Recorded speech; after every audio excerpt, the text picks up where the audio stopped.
Bueno, la tutoría de hoy es corta. Vamos a hablar de una de las patologías más frecuentes que suceden en el oído medio. Ahí tienen pues el esquema pues que hemos venido viendo de la anatomía, de las estructuras anatómicas del oído externo, medio y oído interno. Vamos a hablar un poco de la anatomía nuevamente, en donde encontramos pues cavidades labradas en temporal, el hueso temporal, que es donde más que todo se ubica estas estructuras del oído. Profe, disculpe, usted está presentando, es que todo se ve oscuro. ¿Se ve oscuro? Upa. Sí, señor. Ay, me va a tocar. No, profe, yo lo veo. Yo estoy bien, está viendo todo bien. ¿No se ve? Está viendo bien. Se ve. Y aquí se ve la presentación. ¿Cómo? Debe ser problema de la compañera entonces ya con el Wi-Fi. Sí, profe, porque la presentación se estaba viendo normal. Ok. Bueno, entonces la compañera que mencionó que no estaba viendo, pues mire a ver qué daño técnico tiene o qué falla tecnológica tiene. Bueno, chicos, entonces nuevamente aquí nos encontramos con las estructuras del oído medio, ¿verdad?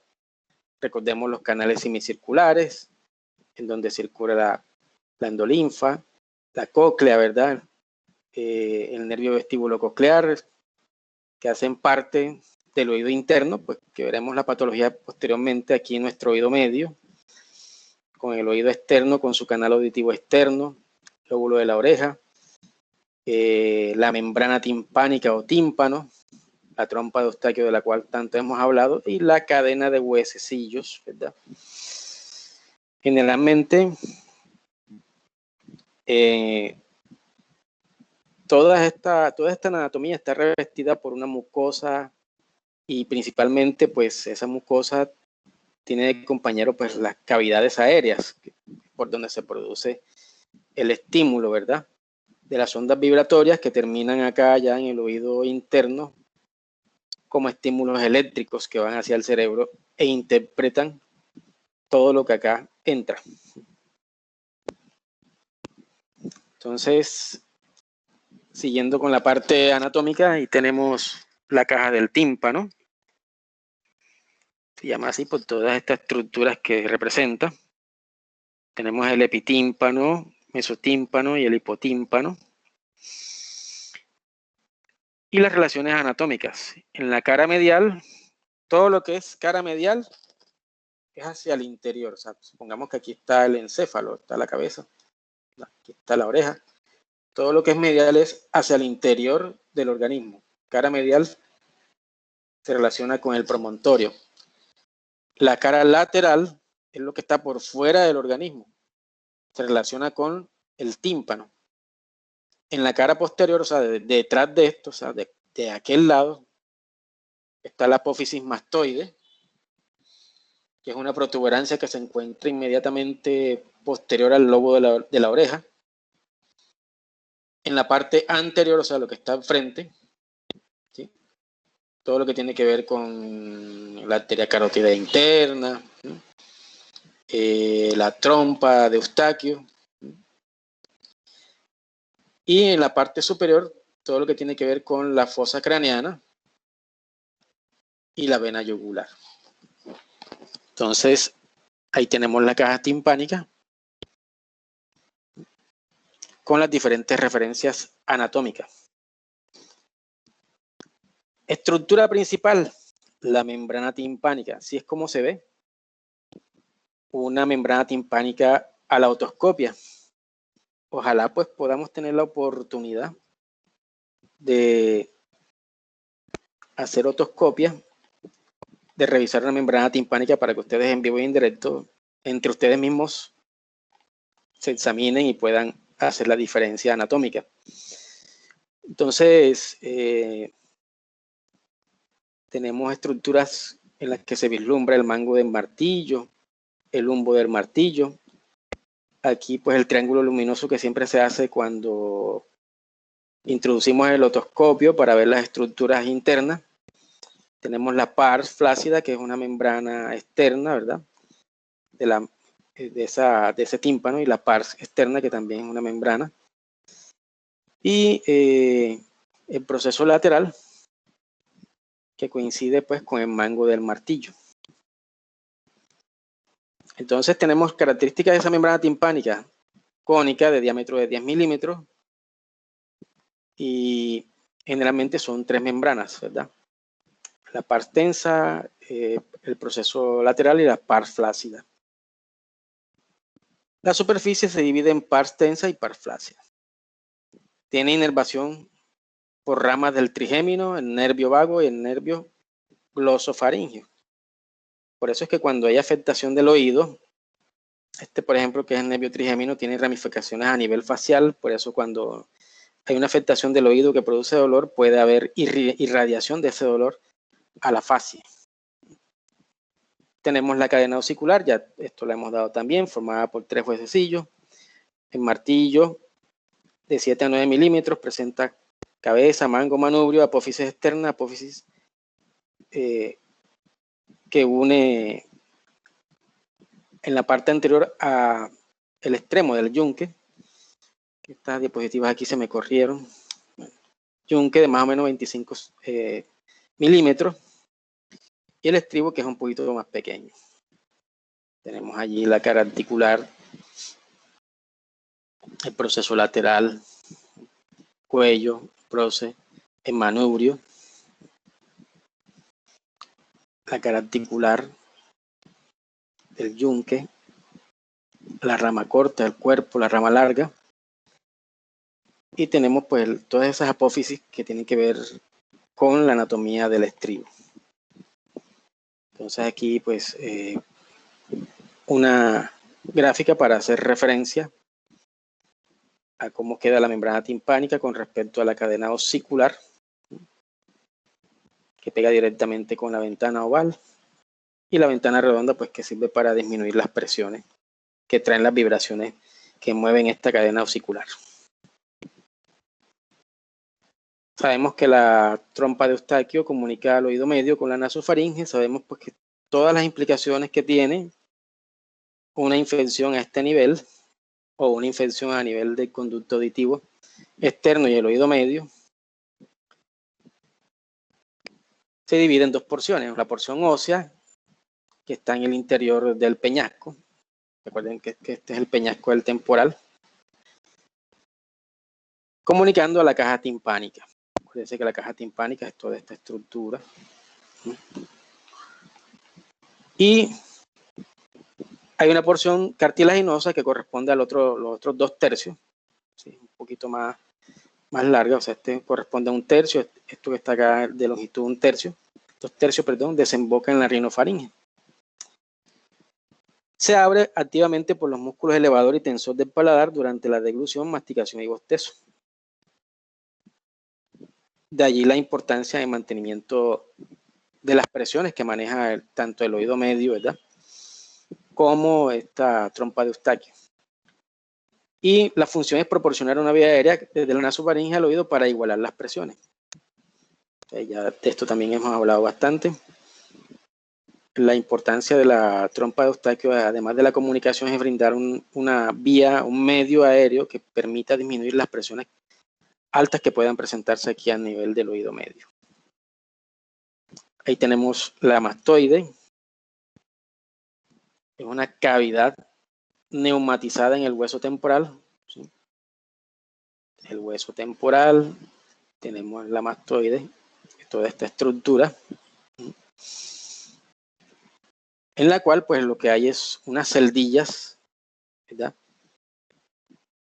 que permiten el paso del aire, son neumatizadas. La más grande es esta, el astromastoideo. Y pues se comunica con la caja timpánica por el adictus ad antrum. que es esta estructura que vemos aquí. Y la comunicación se da de manera contigua. Dato importante, esas mastoides comienzan a neumatizarse, o sea, a propiciar esas cavidades llenas de aire después del nacimiento, terminando el proceso hacia los 12 años, más o menos. Ramas auriculares en la vascularización, ramas auriculares profundas de la arteria maxilar interna. El drenaje venoso se da por los plexos venosos pterigoideo y petroso superior. El drenaje linfático por los ganglios parotidios, y retrofaringe. Y la inervación séptimo paracraneal y presocraneal. Eso en cuanto a la vía sensitiva y parasimpática. En cuanto a la vía simpática, el nervio timpánico. Entonces, entramos en materia, la otitis media. Alguien me está escribiendo aquí que no ha podido entrar. Vamos a ver.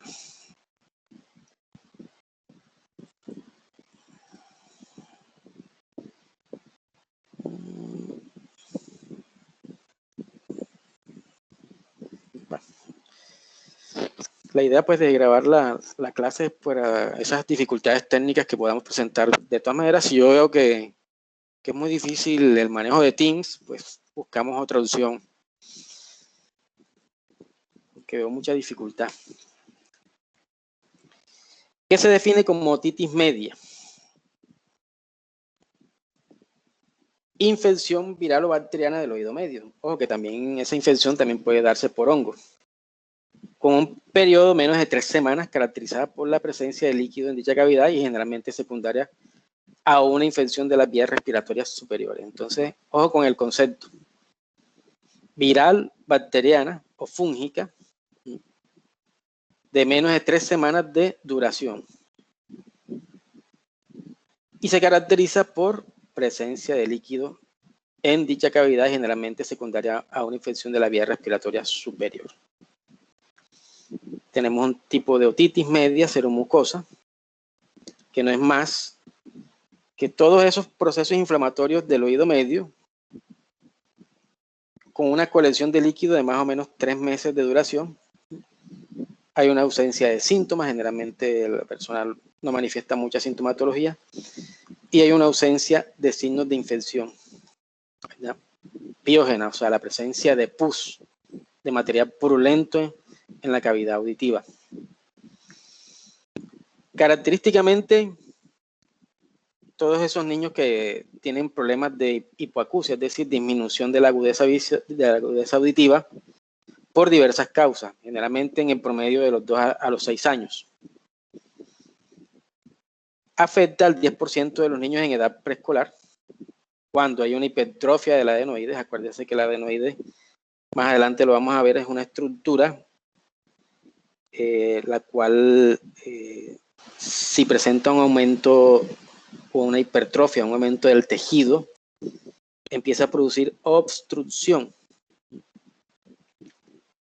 incluyendo pues estructuras como la trompa de Eustaquio, y esto a su vez, ese cuadro obstructivo puede producir un cuadro infeccioso que por contigüidad va hacia el oído medio y puede producir una sintomatología propia, una sintomatología inflamatoria propia con un cuadro infeccioso asociado. Frecuente en casos de malformación del velo del paladar, síndrome de Down, por ejemplo. ¿Cuáles son las manifestaciones clínicas? Primeramente, hubo una sensación de obstrucción de la audición, ¿verdad? O sea, una sensación de taponamiento en el oído. Esa persona, pues, generalmente los primeros síntomas es algo que ellos generalmente describen como una obstrucción o algo que tienen dentro del oído que les está impidiendo la audición completa. Produce una hipoacusia de transmisión, es decir, todos esos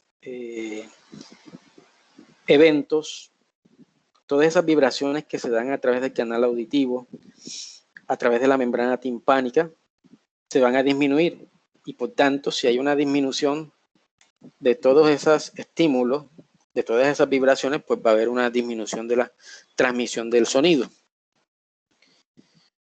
Chasquidos con la deglución, esto se debe precisamente al compromiso que hay con órganos contiguos como es la trompa de Eustaquio, que se puede inflamar también. Y ustedes saben que, como lo hemos venido diciendo, una de las principales funciones es disminuir esa presión que presenta la caja timpánica y, por tanto, la sensación de chasquidos con la deglución por el mismo proceso inflamatorio. La autofonía es aquella sensación de escucharse uno mismo, como de tapárselo, como cuando uno se tapa el oído y se escucha uno mismo, ¿verdad? Esa sensación pues la produce estos cuadros de otitis por el mismo proceso inflamatorio que sufre la membrana timpánica, la caja timpánica, que puede trasladarse a zonas como la trompa de Eustaquio. En los primeros estadios no se presenta dolor óptico, no se presenta otorrea o sangrado, ¿verdad?, por el oído. Y en muchas ocasiones el paciente no tiene a veces ni necesidad de tratamiento y se recupera de manera espontánea. Y en el caso de que este taponamiento, esta otitis media subseromucosa, sea producida por un aumento en los tejidos de la adenoides, se requiere pues que sea retirado ese tejido para que no siga obstruyendo. ¿Cómo se diagnostica? Clínicamente por medio de la otoscopia.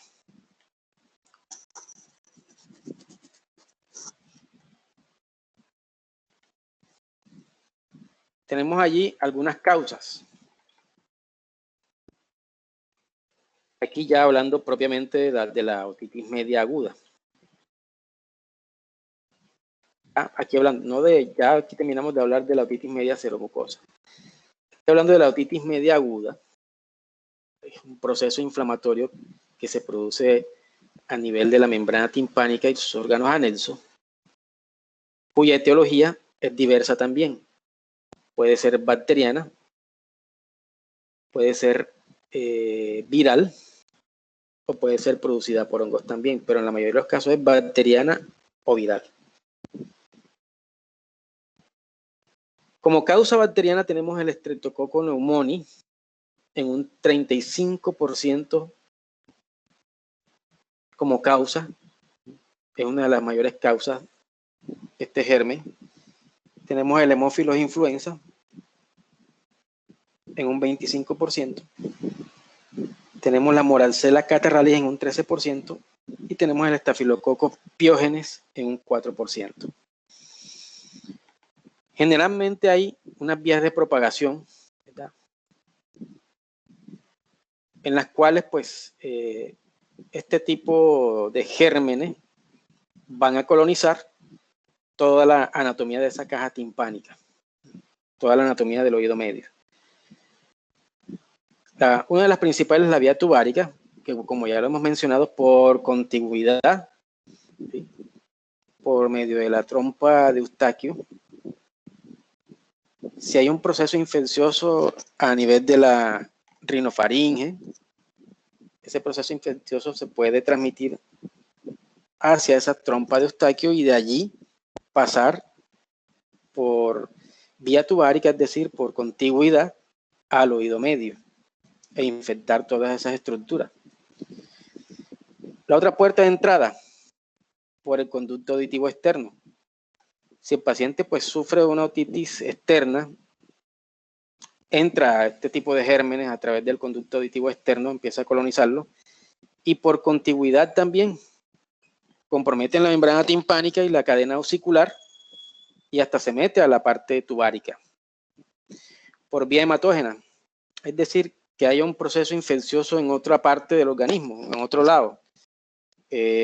Por ejemplo, una neumonía. Y que generalmente las otitis medias son originadas en procesos respiratorios. Que por vía hematógena, por irrigación, ese germen se pueda transmitir desde el torrente sanguíneo y puede llegar a las estructuras del oído medio y así infectar todas estas cavidades. Por vía meningogénica, también a través de las membranas que recubren el cerebro, que están en íntima relación, ¿verdad? En íntima relación con el oído medio, pues si hay un proceso, una meningitis o una encefalitis, la propagación puede darse pues también por continuidad, por contigüidad. Entonces, tenemos estas vías de propagación que son importantes. Tenemos el agente causal. Ya sabemos pues que el Streptococcus pneumoniae en un 35% es el que más infecta y más posibilidades tiene por afinidad, por características propias de este germen, que le guste mucho ese tejido, es pues mayormente una de las causales de que el mayor porcentaje lo presenta en ellos, el Streptococcus pneumoniae. Entonces, ya saben, pues las vías de propagación, la vía tubárica, que es la principal, por el otro lado, por el conducto auditivo externo, por la vía hematógena, es decir, que de la sangre hay una traslocación de estos gérmenes hacia las estructuras del oído medio, y por medio de las capas que recubren el cerebro, también de manera contigua se pueda propiciar un cuadro infeccioso a ese nivel. La otitis media aguda, mayormente en niños que en adultos. Eso por las características mismas, de las características anatómicas en los niños menores de 12 años. Al año de edad, la mitad de los niños han padecido al menos un episodio, esto por diferentes factores, empezando por las técnicas de lactancia. Recuerden lo que hablamos, pues esa mamá que acostumbra a darle de lactar al niño acostada a ella y acostada a él, pues por la anatomía de su oído medio y que se comunica con la trompa de Eustaquio, ¿verdad? Que es más perpendicular a ese oído medio, más paralela, perdón, a ese oído medio. Generalmente se producen episodios de colonización de esas bacterias y es debido a ello que antes del año de edad, pues la mitad de esos niños han padecido por lo menos un episodio de otitis media aguda. A los 3 años la han padecido 2/3 de los niños. O sea, con el aumento de las malas técnicas de la lactancia, pues obviamente se va a presentar mayor número de casos. Y se presentan pues estos episodios entre un rango entre los 6 meses y los 3 años, con un pico de incidencia a los 2 años. Entonces, debido a la misma anatomía, ¿verdad?, por la cercanía a la trompa de Eustaquio, por las malas técnicas de lactancia o malas técnicas de alimentación que puede utilizar la mamá, es que se da esta incidencia, es que se da esta epidemiología en donde pues tenemos un pico de incidencia a los 2 años de edad. ¿Qué otros factores de riesgo hay? Bueno, la edad, el ser niño, pues ya es un factor de riesgo, niño menos de 12 años. Esos pacientes que concurren con enfermedades de vías respiratorias superiores, es un gran porcentaje de la población que tiene mucha incidencia de los cuadros de otitis media aguda por el agente causal principalmente. El agente causal, como lo vimos aquí, en la mayoría es el Streptococcus pneumoniae. Les gusta mucho, son gérmenes que les gusta mucho colonizar esas estructuras anatómicas del oído medio. Sexo masculino, ¿verdad? Esto por una predisposición, ¿verdad?, a nivel anatómico. Generalmente se presenta en la anatomía del niño de sexo masculino, es más paralelo esa contigüidad, esa anatomía que hay entre la trompa de Eustaquio y el oído medio. Si hay una predisposición genética, aquellas familias que han sufrido otitis media aguda recurrente, generalmente los niños heredan esta condición. Otra es la no lactancia materna. Recuérdense que lo que mayormente produce una otitis media aguda son las malas técnicas de lactancia materna y la no lactancia. El que la lactancia materna como tal, la lactancia, no el tetero, sino la leche materna como tal, produce una serie de factores protectores, incluyendo todo lo que tiene que ver con el perfil inmunológico del lactante. Entonces, generalmente, la lactancia materna con una buena técnica se convierte en un factor protector para prevenir este tipo de infección. Paciente con déficit inmunológico, es decir, todo aquel paciente que tenga compromiso de su sistema inmunológico, obviamente, va a estar propenso a procesos infecciosos. Las deficiencias nutricionales, la deficiencia de la vitamina A, el zinc y el hierro, todo esto son moléculas que nos ayudan a tener un mejor perfil inmunológico. Condición de fumador pasivo, bueno, todos sabemos pues las alteraciones a nivel respiratorio y a nivel de toda la vía respiratoria que pueda presentar una persona fumadora pasiva. Y la relación o asociación que hay a determinadas enfermedades, a enfermedades como el paladar hendido, el síndrome de Down y la fibrosis quística. Las dos primeras, pues por las condiciones anatómicas. Las condiciones anatómicas en el paladar hendido y en el síndrome de Down, que también presentan unas alteraciones específicas en el paladar, también convierte a estos pacientes en propensos a sufrir de cuadros de otitis media. Condiciones como la fibrosis quística. La fibrosis quística es una enfermedad del sistema inmune también, en el cual hay presencia del gen de la fibrosis quística, que no es más que todas aquellas funciones que cumplen las células ciliadas, ¿verdad? Todas aquellas funciones que cumplen las células ciliadas se ven afectadas porque en esta condición de la fibrosis quística no funciona muy bien. Las células ciliadas, más que todo, tienen la función de fluidificar el moco, de transportarlo, de tratar de que no se rezague y quede esa sustancia allí pegada al tejido. Y lo que ocurre es que ese moco no se fluidifica y se vuelve más tenso. Y esto a nivel respiratorio, que es donde más se ve, esto a nivel respiratorio, no permite que se suceda un buen intercambio de los gases de oxígeno y gas carbónico, ¿verdad? Y por tanto, el paciente empieza a presentar problemas respiratorios. Y por ende, también uno de los factores que conlleva a que el paciente sufra de una otitis media es una enfermedad de la vía respiratoria superior.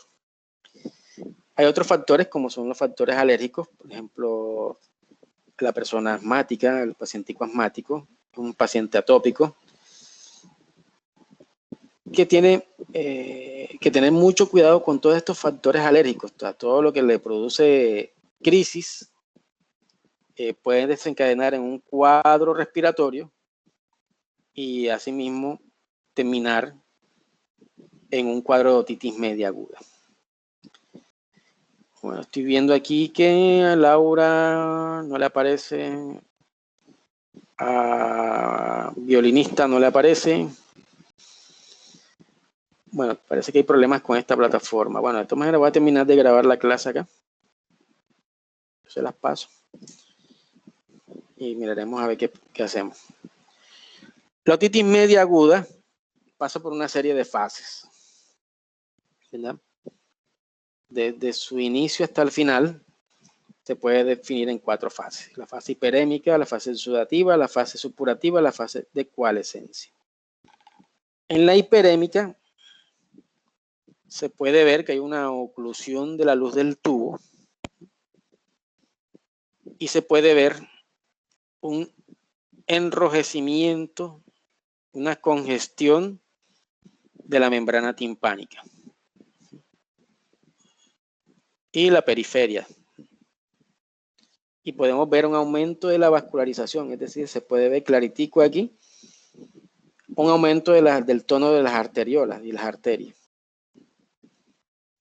Entonces, eso es lo que podemos ver al examen clínico, una congestión a nivel de mango de martillo, la par flácida, o sea, todas las membranas, la par flácida y la par y las periferias, y una congestión aquí, ¿verdad? En el mango de martillo aquí.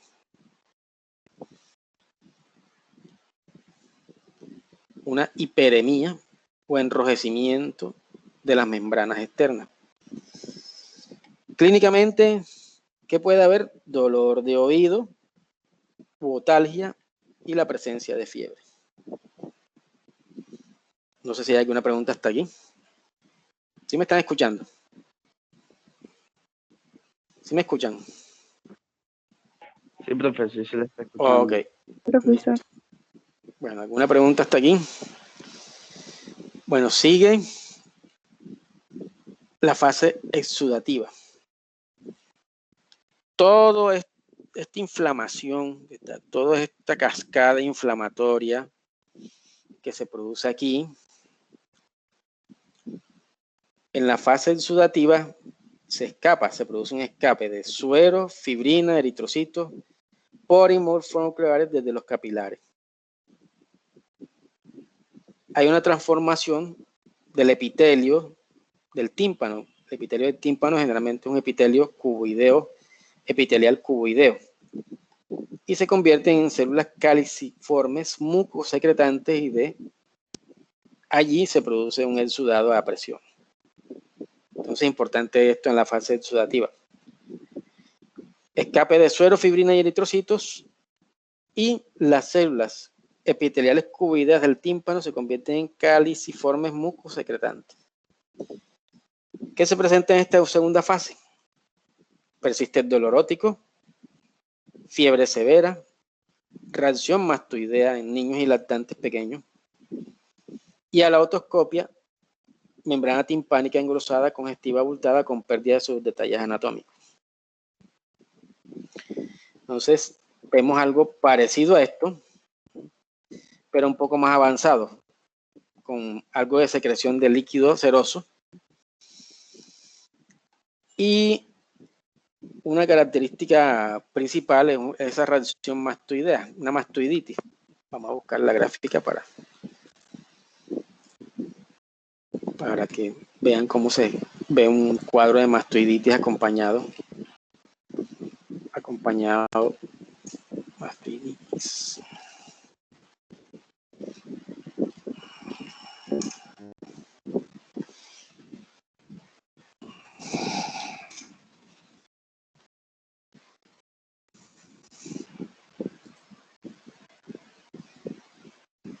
Ahí está.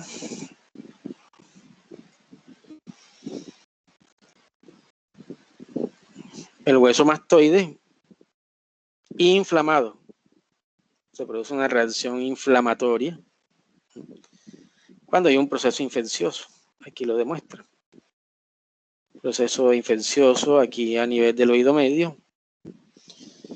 Se produce un eritema en esta área inmediatamente detrás del conducto auditivo externo. Es un proceso llamado mastoiditis.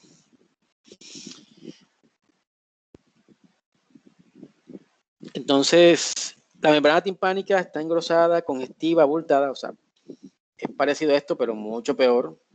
Se aumenta el eritema, se aumenta el enrojecimiento, la membrana se torna un poquito más blanca, se opaca, de tal manera que los detalles que vemos aquí ya no los podemos ver.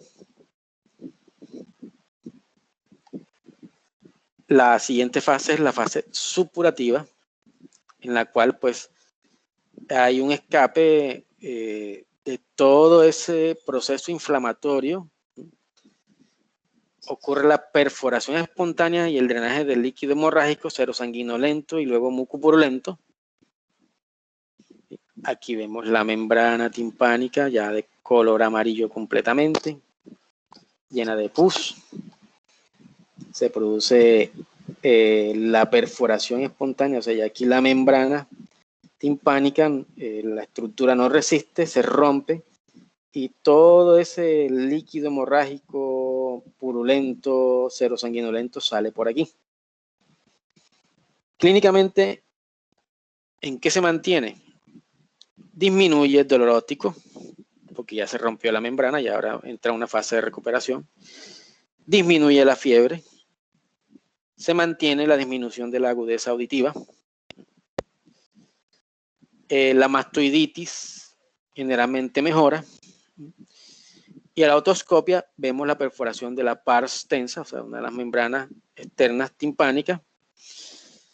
Y vemos esa perforación con presencia de líquido purulento, líquido serosanguinolento o hemorrágico.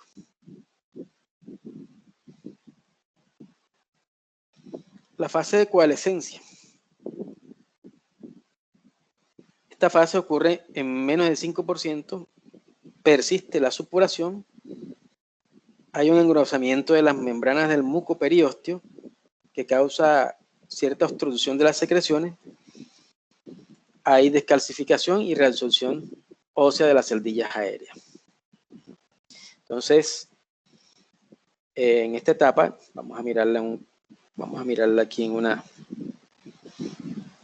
una imagen, fase de coalescencia. Profesor, Dígame. o sea, ahí ¿a qué se refiere cuando dice persiste la supuración? Bueno, en otitis media, un momentico.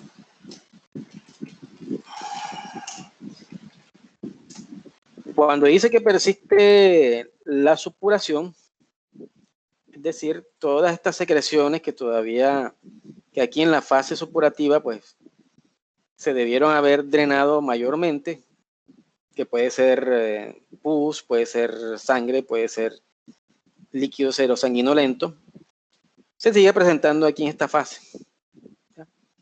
Entonces, y aquí ya les busqué generalmente cómo se ve esa fase. Fíjense, todavía aquí en la fase supurativa,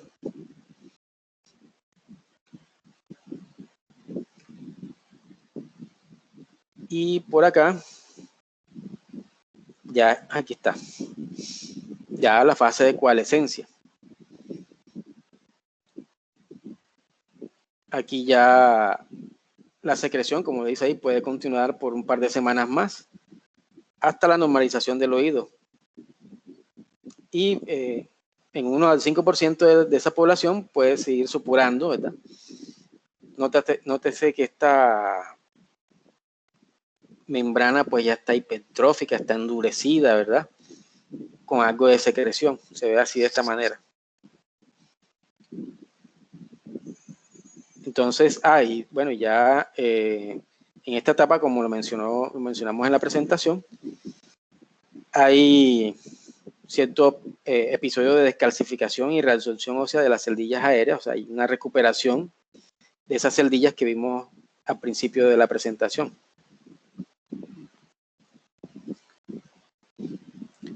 Bueno, entonces vamos.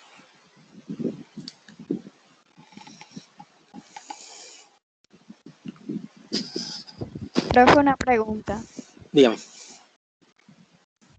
Bueno, es mi caso. Por ejemplo, yo tengo otitis media crónica, ¿cierto? Y tengo una perforación timpánica. Cuando me dio por primera vez yo tenía esa perforación y aún pues la sigo teniendo ahí. Entonces, ¿esa perforación hace que la otitis persista o cómo?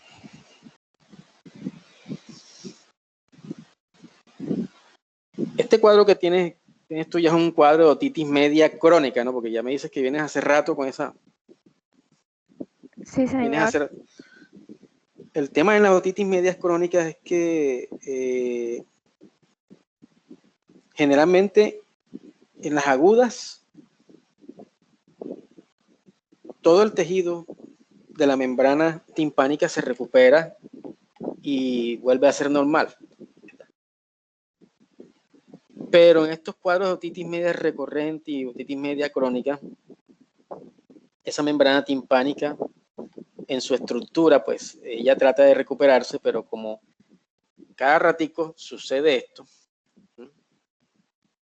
sucede la supuración y entonces se le forma el huequito ahí para que saque el líquido serosanguinolento, saque el líquido purulento. Obviamente esta estructura se va a ver afectada y mayormente si es de manera crónica. Ya esta es una estructura que va a tener muchas cicatrices, ¿sí? Y que por tanto va a cambiar su aspecto, a cambiar su consistencia, se va a ver un poco más dura. ¿Sí? Y bueno, no sé hasta qué punto te haya afectado en tu parte de la sensibilidad. ¿Te ha disminuido la capacidad auditiva? Sí, profe, o sea, Porque en con muchos casos respecto al otro oído, sí escucho, pero se escucha siempre pasito, no escucho bien por este lado. Es el izquierdo. Correcto, entonces es por eso, porque es que si cada ratico sucede esto, obviamente hay un cambio en la estructura de la membrana se va a volver más gruesa, más endurecida, ¿verdad? Por los episodios de cicatrización que tiene que pasar. Y obviamente va a haber un compromiso de la función sensitiva de la audición, porque ya la membrana cambió pues su estructura anatómica. Entonces, ¿a ti te ha visto el otorrino, te ha visto el especialista? Sí, señor. Tuve una cita hace como un mes. Me mandaron Curam y Fixamycin. ¿Cuántos episodios haces al año? ¿Cómo? ¿Cuántos episodios de otitis haces al año? Bueno, yo tenía 3 años sin tener otitis y ahora en enero, pues el oído me volvió a botar ese líquido, a Ok. supurar. Entonces tuve que ir al otorrino. Bueno, muy bien. El tema con esto es que tienes que cuidarte de todos esos cuadros respiratorios, de los cuadros infecciosos. Si eres una persona que sufre de alergia, mucho más todavía, para que no suceda esto, porque en la medida en que suceda estas crisis, estos cuadros de otitis media recurrentes, pues tu membrana timpánica se va a ver mucho más afectada y pues va a llegar un momento en que la función auditiva se va a ver mayormente afectada. El tema es el cuidado por lo que ya tus tejidos han sido afectados por los otros cuadros infecciosos. Entonces, eres de las personas que tiene que cuidarse de esos cuadros respiratorios, más que todo. De los episodios alérgicos, no sé si tendrás antecedentes de alergia. Sí, profesor, soy alérgica al FAB, a la Bueno, aromatela, a todos esos productos. eres atópica, entonces cuidarse de todos esos estímulos, porque si no, la capacidad de audición se te puede ver comprometida. O sea, lo que tienes que hacer es reducir esos eventos lo máximo que se pueda con prevención de los cuadros respiratorios o tratarlos a tiempo, no dejar que esa gripa avance, evitar los alergenos, evitar todo aquello que te produzca una reacción atópica, porque eso también tiene mucho que ver, y tratar de mantener toda esa higiene de los oídos para prevenir pues que no vayas a concurrir nuevamente con un cuadro de otitis media. Profe, Bueno, una aquí pregunta. ¿También se puede pasar al otro oído? ¿O simplemente cuando está afectado uno, pues está afectado ese y ya? generalmente es unilateral, pero se puede sufrir de las dos. Pero lo que yo he visto es que generalmente es uno solo el que se afecta. Pero se puede sufrir de los dos, no se descarta que se sufra del otro. Entonces tienes que cuidarte más que todo de esos factores alergénicos y de todo eso externo que te pueda hacer daño, que te pueda terminar en un nuevo episodio de otitis media. Bueno, entonces aquí pues para complementar la parte de manejo y del cuadro clínico, pues ya vimos las fases evolutivas, la fase de coalescencia. En esta fase, por ejemplo, esto es para complementar el cuadro clínico.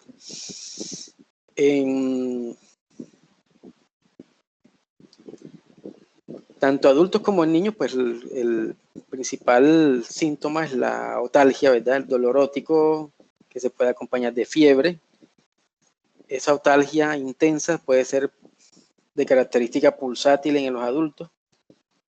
En los niños generalmente produce irritabilidad, insomnio y rechazo a los alimentos. Otras características pues, de ese cuadro clínico, además de la disminución de la audición, es la fiebre, los vómitos, una otorrea o una otorragia, y la presencia de acúfenos. ¿Qué son los acúfenos? ¿Quién me dice? Acúfenos.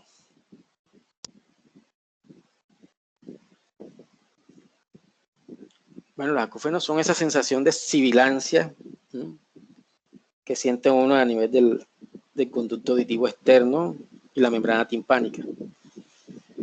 Entonces, dentro del diagnóstico se hace por clínica, por otoscopia. Vemos un abombamiento de la membrana timpánica, limitación de la movilidad de esa membrana, color rojizo, amarillento u opaco, y cuando hay perforación generalmente es en la porción posterior inferior de la pars tensa, como lo vimos aquí, la porción posterior inferior de la pars tensa. Posterior e inferior.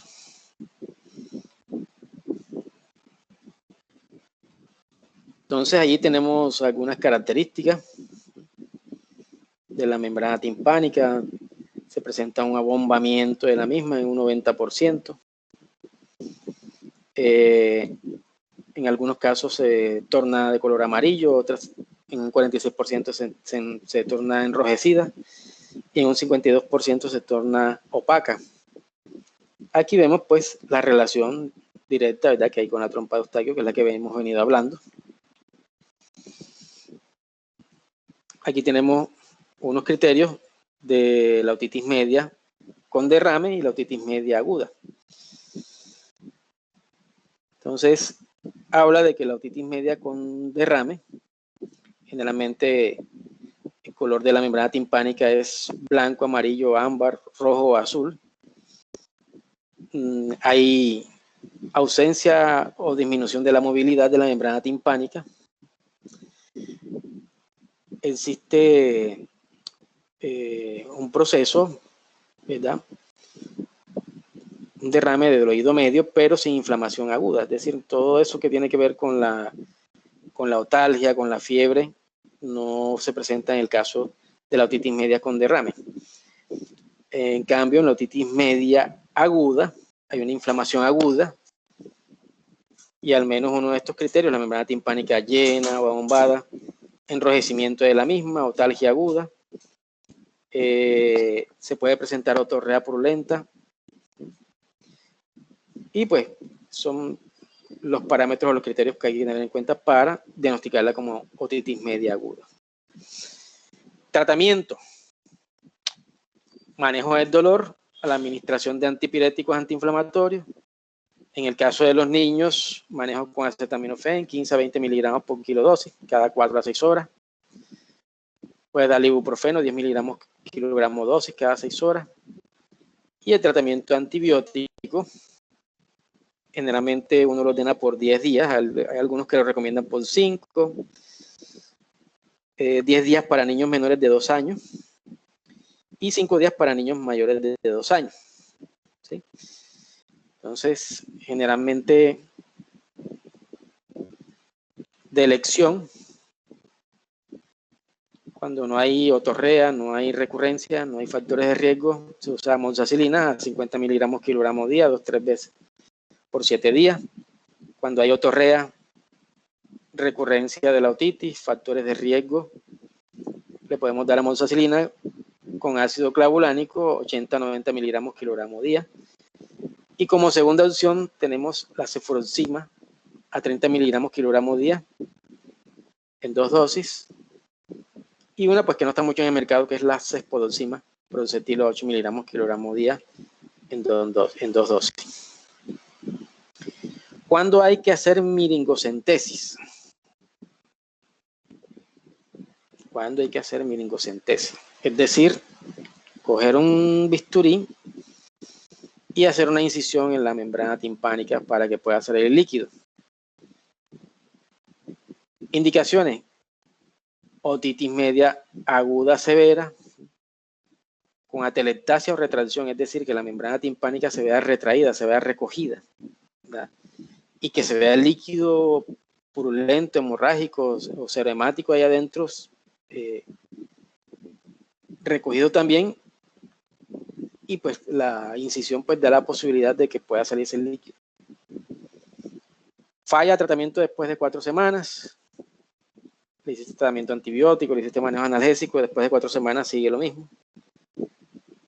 Cuando hay un caso de hipoacusia severa, cuando definitivamente el paciente no escucha de ese lado.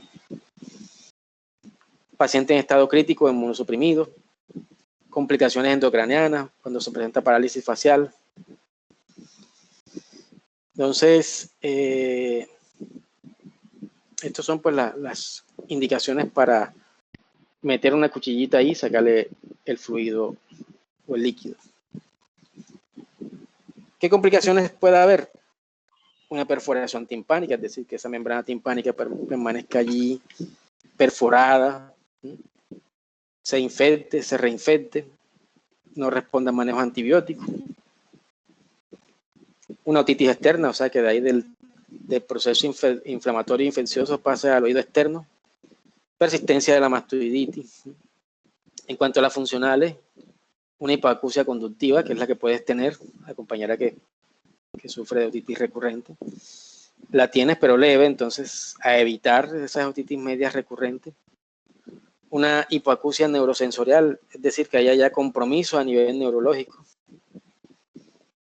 Que pueda darse una parálisis facial, ¿verdad? Que pueda haber complicaciones extratemporales endocranianas, es decir, un cuadro de meningitis, por ejemplo, trombosis de seno, una encefalitis, un absceso encefálico, y todas las que se puedan producir a distancia, o sea, que el proceso infeccioso nazca de allí, de la otitis media, y se vaya por vía hematógena a otros órganos. Bueno, ya este es otro capítulo. Ya ahí empezamos a hablar de la otitis media crónica, que ya es el tema de mañana del seminario. ¿Ok? Entonces, si tienen alguna pregunta hasta aquí, les agradezco la haga. Profe, yo tenía una pregunta. Sí, dígame. Bien, Villalobos. Dígame. ¿Puede mostrarnos la diapositiva número 50 y la antepenúltima que nos mostró? ¿Esa? Esa es la 57. La 52, esa. La del tratamiento de miringocentesis. ¿A quién remite el PONO para aplicar este tratamiento? Bueno, ahí mismo están las indicaciones. Aquí mismo te las dice. ¿A quién se debe remitir para este tratamiento? Paciente que haya fallado el tratamiento después de 4 semanas, ¿verdad? Ese No, paciente profe. que tiene... Disculpe. A lo que me refiero es, ¿el fono hace este tratamiento como tal o se lo pasa a otro especialista? No. La meningocentesis es quirúrgica, eso tiene que hacerlo el otorrino. Ah, ok. Ustedes como fonodiólogos, más que todo, como decía alguno de sus compañeros por allí, se encargan de la detención más que todo funcional, ¿verdad? Funcional, obviamente tiene que ver con la anatomía y con las situaciones estructurales, ¿verdad? Que ustedes deben estudiar, pero cuando ya hay un compromiso estructural que ustedes detecten, por ejemplo en este caso, sí debe ser remitido allá al otorrino para que practique este procedimiento.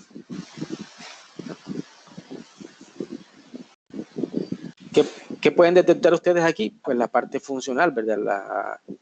La hipoacusia conductiva severa, la hipoacusia neurosensorial, ya cuando ustedes diagnostiquen, cuando hagan diagnóstico, cuando estén en esa parte clínica, y que ustedes vean que sea por un proceso de otitis media que no respondió al tratamiento, bueno, ahí se remite el paciente. ¿Ok? Ok, profe, gracias. Bueno, listo, entonces...